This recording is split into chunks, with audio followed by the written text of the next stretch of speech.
नमस्कार। हमारे सामने एक बर्थ डिटेल है। 18 अप्रैल 1996 शाम के 5:45 पर हुआ है इनका जन्म। सबसे पहले कुंडली में स्थित ग्रहों की स्थितियों के बारे में हम बात करेंगे। उसके बाद हम बात करेंगे इनके सवालों से संबंधित और दशाओं से संबंधित। ये कुंडली तुला लगन की कुंडली है और चंद्रमा कुंडली का मेष राशि में विराजमान है। इसका मतलब है लगन के जो स्वामी हैं वो शुक्र हैं और जो राशि के स्वामी हैं वो मंगल हैं।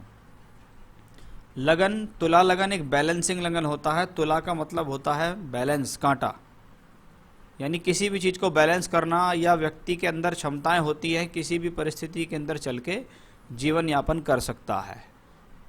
ऐसे लोग अपने जीवन में समानता को बनाते हुए, बैलेंस को बनाते हुए आगे बढ़ते हैं। कुंडली में लगन में कोई भी ग्रह नहीं है। लगन का मालिक जो शुक्र है वो स्वयं राशि का होकर 8वें घर में बैठा है। अष्टमेश अष्टम में हो, आयु के लिए अच्छा माना जाता है क्योंकि ये सौम्य ग्रह भी है, तो आयु के लिए अच्छा हुआ। घर परिवार से सहयोग के लिए अच्छा होता है। पैतृक संपत्ति मिल जाती है। स्वास्थ्य के हिसाब से भी ठीक माना गया है। लेकिन अगर लग्नेश के हिसाब से देखें कि लग्नेश अष्टम में हो, भले ही वो स्वराशि का है लेकिन जीवन को संघर्षरत बनाता है क्योंकि नवांश कुंडली में भी शुक्र 8वें घर में ही गया हुआ है। अब देखेंगे सप्तम भाव में सूर्य चंद्र बुध का बन रहा है योग। अगर मैं राजयोग के हिसाब से बात करूं तो ये बहुत सुंदर स्थिति है क्योंकि बुध भाग्येश हैं, चंद्रमा दशमेश हैं और सूर्य एकादशेश यानी लाभ भाव के मालिक हैं।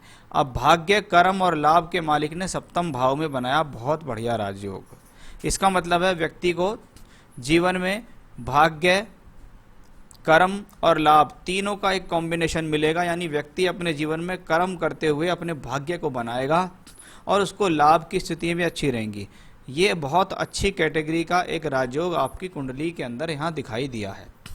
सप्तम भाव में बैठा हुआ राजयोग यानी कहीं ना कहीं पब्लिक इमेज से बना हुआ राजयोग है, नौकरी से बना हुआ राजयोग है, मान सम्मान से बना हुआ राजयोग है। अब इसमें प्रॉब्लम क्या है? प्रॉब्लम है चंद्रमा की, कि सूर्य और चंद्रमा जब एक साथ होते हैं तो अमावस्या होती है। अमावस्या का चंद्रमा पक्षबली चंद्रमा नहीं कहलाता। और जब चंद्रमा पक्षबली ना हो तो व्यक्ति को जीवन में डिसीजन पावर से रिलेटेड प्रॉब्लम देता है, जल्दी से किसी बात को लेकर चिंता दे देता है, अंदरूनी चिंता देना, वो सारी स्थितियां ऐसे कॉम्बिनेशन से देखी जाती हैं। तो चंद्रमा को दशमेश के हिसाब से देखें तो अच्छा है, लेकिन चंद्रमा को मानसिकता के हिसाब से देखें तो अच्छा नहीं है।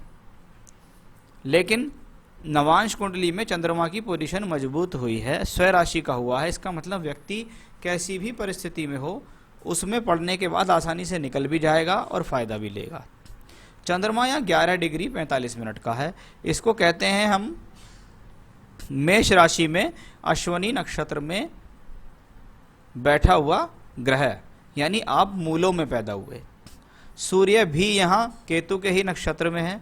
सूर्य चंद्रमा केतु के नक्षत्र में हो, चंद्रमा दशमेश और लाभेश हो तो कभी कभी व्यक्ति को जीवन में दवाई, मेडिसिन, मेडिकल से रिलेटेड क्षेत्रों में भी सफलता मिल जाती है। तो वैसा कॉम्बिनेशन भी मुझे यहाँ दिखता है। आपने पूछा भी है कि अगर ये जीवन में कोई बिजनेस करें तो किस फील्ड में कर सकते हैं, तो वो कॉम्बिनेशन मुझे दिखता है कि आपका दशमेश यहाँ मंगल की राशि में बैठा हुआ है और यहाँ स्वग्रही है और ये सब केतु के नक्षत्र को रिप्रेजेंट कर रहे हैं।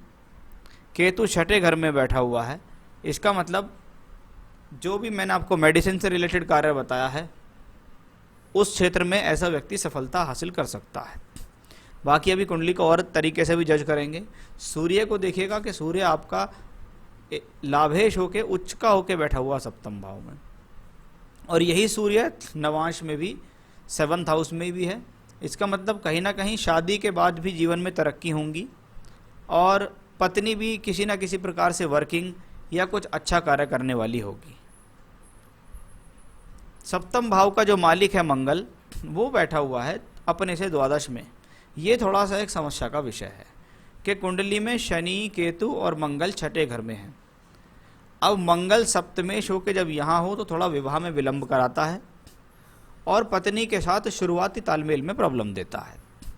लेकिन सब छठे घर में जब अशुभ ग्रह बैठे हुए होते हैं, शनि भी है, केतु भी है, मंगल भी है, इसका मतलब है व्यक्ति अपने जीवन में विषम से विषम परिस्थिति में पड़ने के बाद सफलता हासिल करेगा, क्योंकि छठा घर है प्रतियोगिता, शत्रु, झगड़े झंझट आदि का होता है, और वहाँ पे बैठा हुआ अशुभ ग्रह हमेशा से इन चीज़ों में विजय दिलाता है। इसको शत्रुहंता योग बोलते हैं।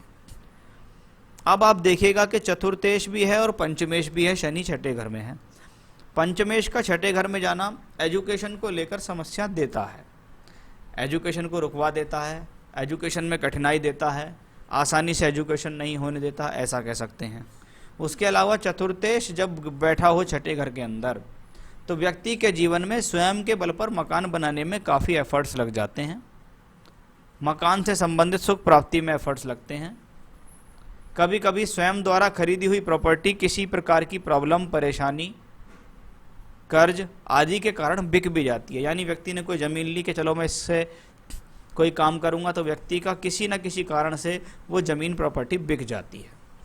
तो वैसा भी योग आपकी कुंडली में है। अब मंगल को देखिएगा आप कि मंगल धन और सप्तम दोनों का मालिक होकर यहाँ बैठा। घर परिवार से संबंधित लोगों को अगर जीवन में आप धन देते हैं तो ये सोच के दीजिएगा कि मुझे इनसे पैसा वापस नहीं लेना, क्योंकि ऐसी स्थितियों में जो अपने निज होते हैं, घर परिवार के होते हैं, जानकार होते हैं, उनको अगर आपने जीवन में पैसा दिया तो वो पैसा आपका लौट कर नहीं आएगा। कहीं ना कहीं घर परिवार वालों के लिए इन्वेस्टमेंट होना भी आपके हॉरोस्कोप से दिखता है। नवांश कुंडली में भी मैं अगर देखूं, सप्तम भाव का मालिक जो शुक्र है वो यहाँ है और यहाँ सप्तम का मालिक मंगल छठे घर में। इसलिए कुंडली मिलान पर विशेष ध्यान दीजिएगा, क्योंकि आपने पूछा भी है क्वालिटी ऑफ हिज वाइफ और मैरिड लाइफ कैसी रहने वाली है। तो देखिए, वाइफ की क्वालिटी तो कहीं ना कहीं वाइफ की कुंडली से ही पता लगेंगी, लेकिन वैवाहिक जीवन कैसा रहने वाला है, वैवाहिक जीवन का स्तर क्या रहेगा, वो आपकी कुंडली से दिखता है। उसके बारे में मैंने यहाँ चिंता भी दिखाई दी है और ये भी कहा है कि आप भैया कुंडली मिलान करके विवाह करें, वही आपके लिए फ़ायदेमंद रहेगा। गुण मिलान करके बिल्कुल भी विवाह ना करें, ये बात मेरी आप ध्यान रखना। कभी गुण मिलते हो, अपने आप कंप्यूटर में 30 में से मिला लिए जी, गुण हमारे 28 मिल गए, बहुत बढ़िया रहेगा, फिर आप स्वयं जिम्मेवार होंगे उस चीज़ के। बृहस्पति तृतीय शो के तीसरे घर में है। व्यक्ति अच्छी भाषण शक्ति रखता है, व्यक्ति अच्छा सलाहकार भी हो सकता है। ऐसे लोग कभी कभी टीचिंग से संबंधित लाइनों में भी अच्छे होते हैं, या कहीं पे कोई बात समझानी हो या पढ़ानी हो तो उस हिसाब से बृहस्पति बहुत बेहतर है। सप्तम भाव पे बृहस्पति की दृष्टि आपकी मैरिड लाइफ को बचाने का भी पूरा प्रयास करती है। तृतीय तीसरे घर में हो तो व्यक्ति आसानी से दोस्त बना सकता है, उन दोस्तों के द्वारा उनको फायदा भी मिल जाता है। राहु कुंडली के द्वादश भाव में, कहा जाता है 12वें घर का राहु दूर स्थान की यात्राएं, हवाई यात्राएं और विदेश का यात्रा कराने में सक्षम है। तो राहु केतु से संबंधित जब भी दशा आएंगी, थोड़ा हेल्थ इश्यूज तो वो आपको देंगी, लेकिन आपसे टूर ट्रैवलिंग्स भी काफ़ी कराएंगी। वो टूर ट्रैवलिंग्स प्रोफेशन को लेकर ही हो सकते हैं, वो टूर ट्रैवलिंग आपकी एजुकेशन को लेकर भी हो सकते हैं। तो ये तो थी एक ग्रहों की स्थितियाँ। थोड़ा सा आपके दशा के ऊपर हम जाते हैं कि सूर्य की महादशा आपको वर्तमान में चल रही है। सूर्य है आपकी कुंडली में उच्च का होकर सप्तम भाव में है, चंद्रमा और बुध के साथ है, यानी सूर्य की दशा में जीवन में तरक्की होगी। सूर्य यहाँ भी दशमेश होकर सप्तम में है और यहाँ भी दशमेश होकर सप्तम में है।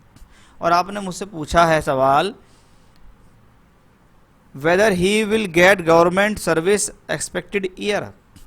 सूर्य में चल रहा है बुध,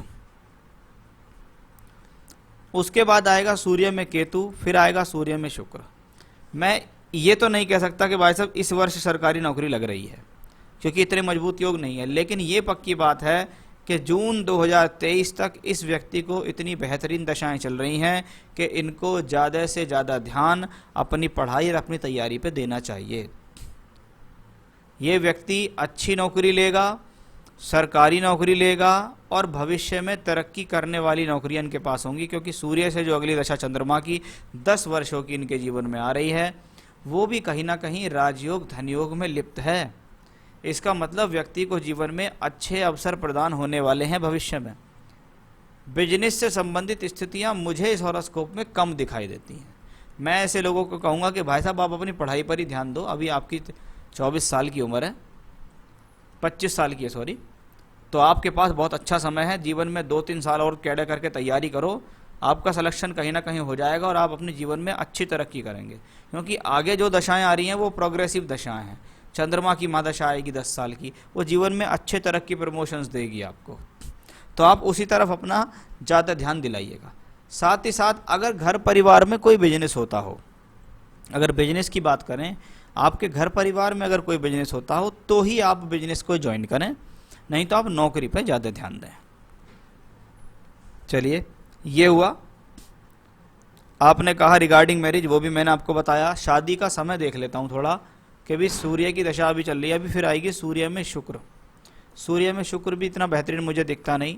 चंद्रमा की महादशा आपको चलेगी।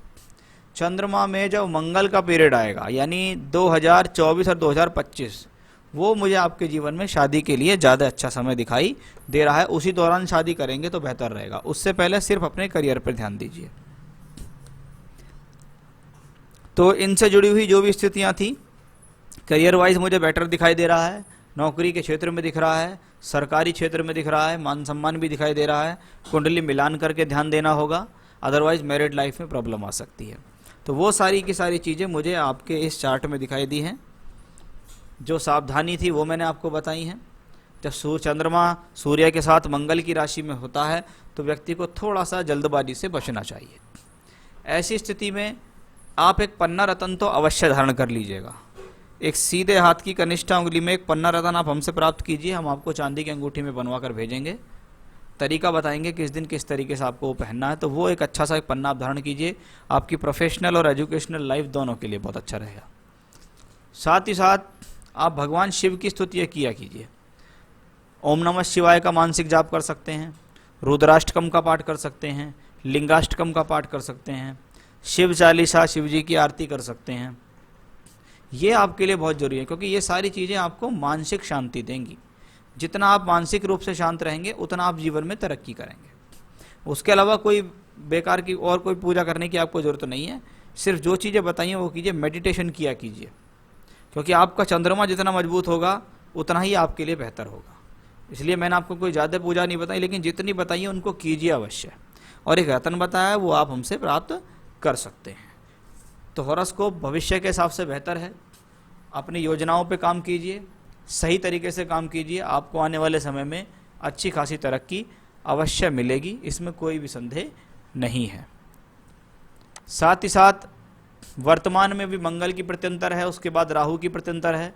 तो अभी अगस्त के महीने तक थोड़ा स्वास्थ्य का भी आपको अपना ध्यान रखना होगा। देश के अंदर भी स्थितियां चल रही हैं और राहु केतु 12वें अर्थ में उसमें बैठा है, तो ऐसे लोगों को मैंने देखा है कि संक्रामक रोग आदि पकड़ लेते हैं, फ्लू है, वायरस है आदि। तो अगस्त के महीने तक थोड़ा सा अपना हेल्थ का भी आपको ध्यान रखना होगा। नमस्कार।